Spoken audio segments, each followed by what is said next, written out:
ku byali ku lumbe baali batandise okukoowa okusinziira ku byali mu kampu era nga bagamba nti baali bamuleka nga bamuleka kuki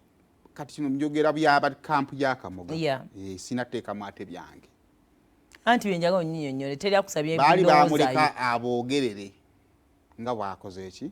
bwayagala ne balowooza nti bituuse bikoze eki biwedde barovuleti bibadde bikoze eki anti omanyi lwaki kiri nkikubuuzizza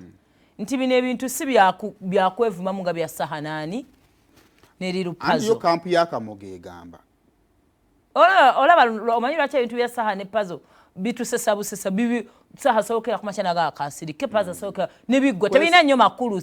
naye kati tulina ensonga enkulu ne tali ya muzannyo eriko omuntu akera ku makyana agula ettaka n'ateekako ekizimbe you can't just say nti nno tukulese oyogere ntiisizza anti kati nze bw'ogambye okugula ettaka ne ŋŋenda mu buufu bwa kagundi eyo tuveeyo so waliwo biggest point tetugireka bulesi anti kati bano aba Kamoga bo batambulira ku biri on paper engeri ebiri ku paper gye byagendako bo tebakutwalayo waliwo bagamba nti there is something on paper ekiraga nti nno ettaka lyali libaddeko erya Suuna ne transferring okuva mu Suuna ne ligenda mu Suuna naani nambwayo kakati baabo kibatambulirako era bo balemera wali nti nno gwe ne mukyalawo omulungi era mukyala waba mukyala wo omulungi mwasalawo ettaka mulibeereko bameka babiri kakati abaweereza bammwe abalungi nga tulina kukola kusalawo kwaki kati ate ye Suuna page gyaliko engeri ono gye yagenda ku kyapa kyange sikikola ki simanyi oba okyekugamba okitegeera kiri kya claiming anamba yekobaana ne beeyagulako ettaka ne bagenda ku kyapa kye kyokka ate bali ba Kamoga bagamba nti gwe ne mukyalawo era ebino byammwe byabaagalana bano bateesa oba oli yabasiimira nga abaagalana ontegedde bulungi kubanga oli wabanga mukyalawo n'osayininga transfer forms kitegeeza bo balina kugenda mu maaso na kiragiro ky'obawadde Suuna yawasa Nambwayo yali abeera naye tutereezemu etaba mukyala we mama wa mwana baagalana mama wa mwana kakati omukyala mulala nnyo semo ina omukyala kwefu alina omukyala abalala besimanyi babeera n'abawala be bazaalamu ano wange naye munange mba muwaayiriza sinamwasa mu butonga abe wabayinza okunyiiga nagamba ndiye no munnaye kisingako omusajja yagendako mu bazadde wanjawuloko nze ne Nambwayo yasanga kwate Kamoga kojja wa Nambwayo era naye abazadde Kamoga kojja Nambwayo Kampala kakati era aba yagendako mu bazadde oba Nambwayo nga bwe yatubikira wano omanyi osobola okumanya maama azaala taata w'abaana bo naye kyanjawulo n'okukyala mu maka g'abazadde b'omukyala mu kiwandiiko omwo kinnamutaayiko ekituweereddwa Suuna ku ssente z'ebinyanyaanya ze yakoze yandikakibwa okubaako obukadde 10 bwatuwaako aba yabusoloozezza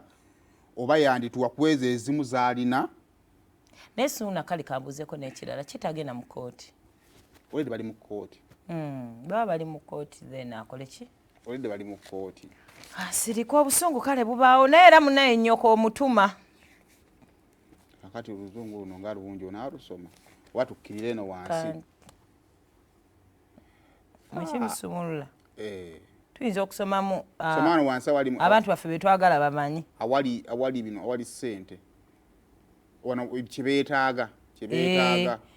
no dear legal demand sees and desisted defamatory statements against sokoleke kati ngozze wano defamatory statements voiced publicly and to various content creators at various places including Makutano in Nansana, Kampala, Mbalala, and the most recent at your late mother's burial in Masaka have referred to our clients falsely and fraudster, among other. Kagambo chako. Temwakasoma katugende no wansi. First, our clients sternly demands a public retraction of the said statements with an equal apology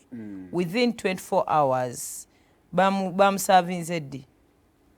Ngabiri linnya fibwali. of service of this letter on you. Our client also demands as compensation for the injury caused to his reputation so far 900 million Ugandan shillings. Injury eri ku vivi tugiteekeko ssere. Obulumi bw'alina busaana miliyoni 9. And additional Ugandan 10 million. Kakati ekiriwo kyekyo ontegeera omukulu akugamba nti client waffe managing director owa Kamoga Property Consultancy akugamba nti nno alina amasomero n'ebirala bingi nnyo so gy'okoma okumwogerera oba oli ku kitiibwa kye kyokola ki kati naye mbe nawuliddeko k'abaana bagamba bwe bati Kamoga okujja kola ki jangu ne kyonna kye batuddeko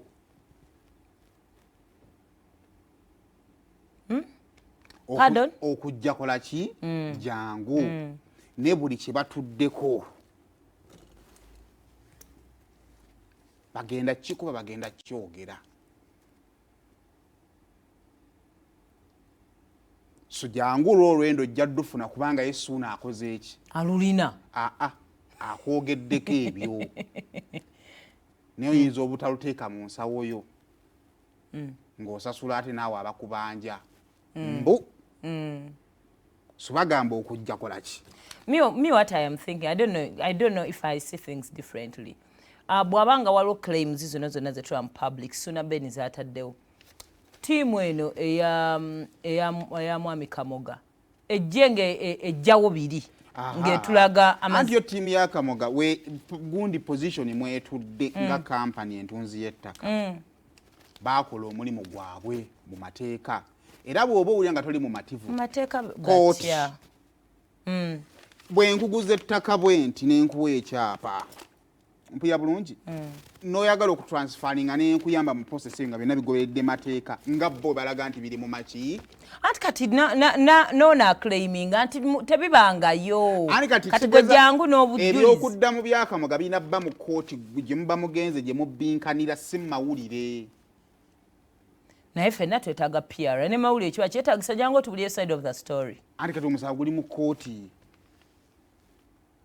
so naye mu byonna